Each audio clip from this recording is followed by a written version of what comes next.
आलोक जी, मैं इस बात से कतई सहमत नहीं हूं कि कंगना ने कोई मूर्खतापूर्ण बात की है। पहली हुँ, बात हुँ, जो शिवकांत जी ने भी बोला और एनके सिंह जी ने भी बोला कि ये मूर्खतापूर्ण बात है, मैं इससे डिसएग्री करता हूं। ये मूर्खतापूर्ण बात उसने नहीं कही है। और क्यों, मैं उस पर आता हूं। जी। मैं ये भी डिसएग्री करता हूं कि वो सिर्फ कंगना ने कही है। मैं आपके शो में आने से पहले अभी एक टीवी शो पे था, उसमें एक प्रवक्ता बीजेपी के थे, एक प्रवक्ता आरएसएस के थे। आमतौर पर अगर भारत की आजादी को भीख में मिली है हमें, और स्वाधीनता सेनानियों को अगर आप बदनाम करते हैं, तो उसकी निंदा करने में 2 सेकंड किसी को भी लगना चाहिए।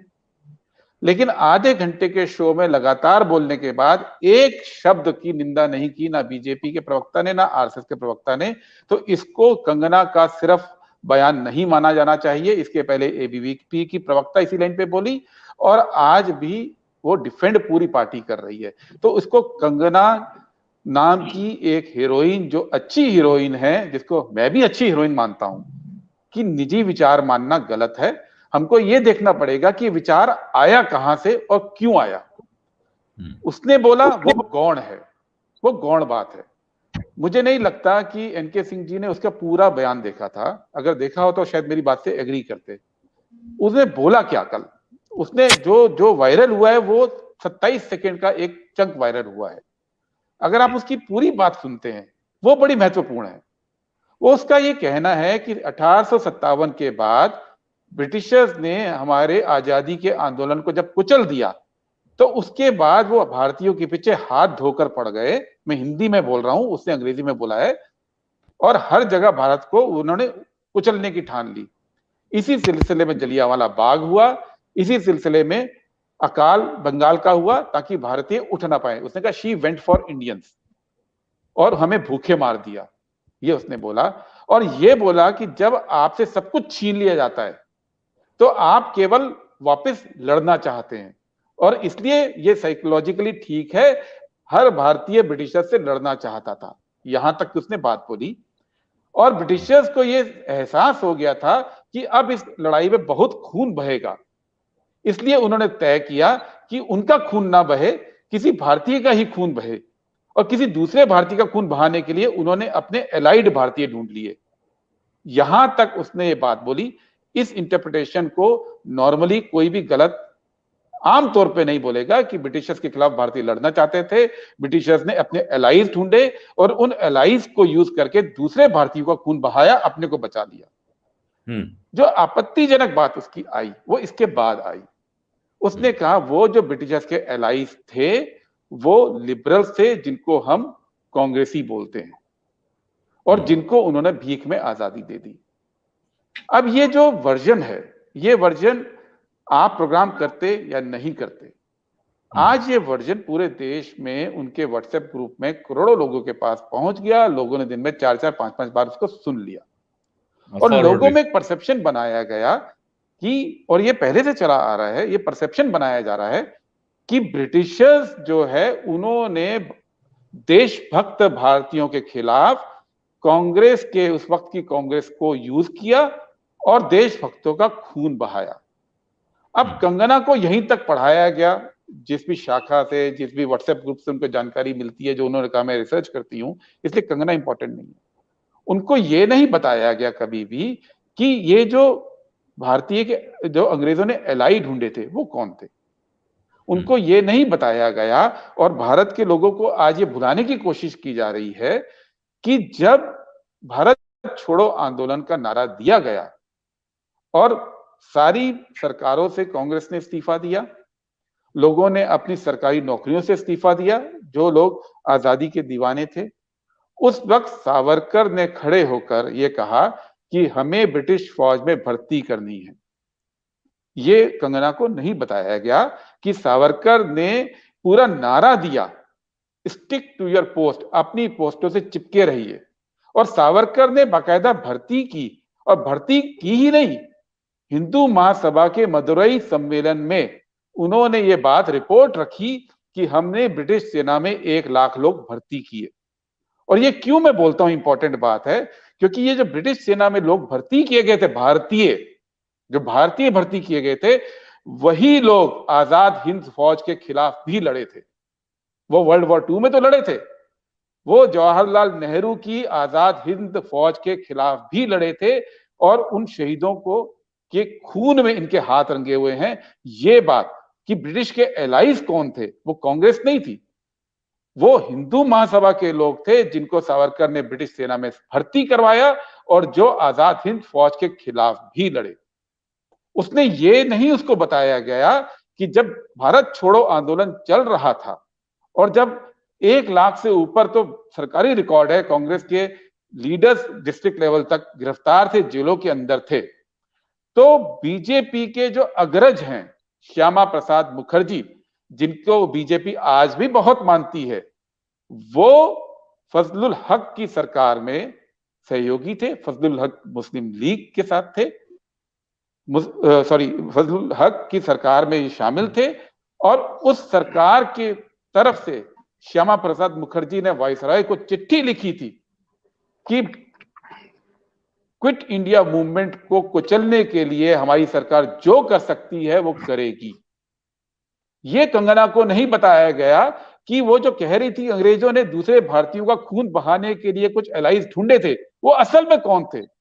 वो असल में यही हिंदू महासभा के, वही सावरकर के और वही श्यामा प्रसाद मुखर्जी के लोग थे जो सरकार के अंदर बैठे थे।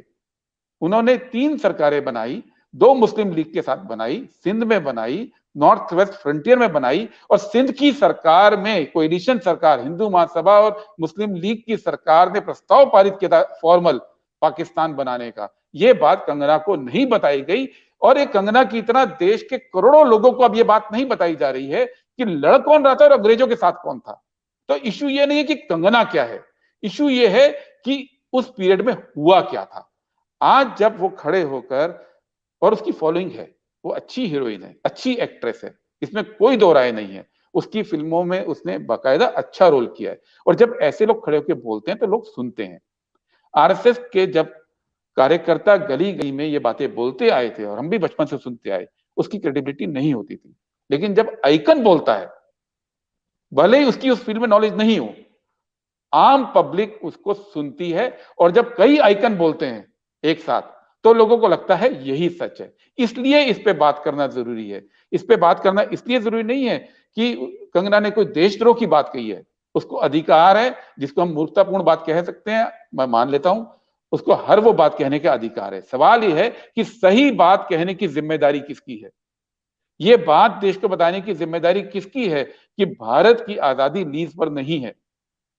ये बात किसकी है जरूरत बताने की कि यही आरएसएस जिसने आज पूरा राष्ट्रवाद को ओढ़ लिया, भारतीयता का पूरा अपना पूरा का पूरा एप्रोप्रिएट कर लिया, वो 2002 तक अपने हेडक्वार्टर के अंदर तिरंगा नहीं फहराती थी।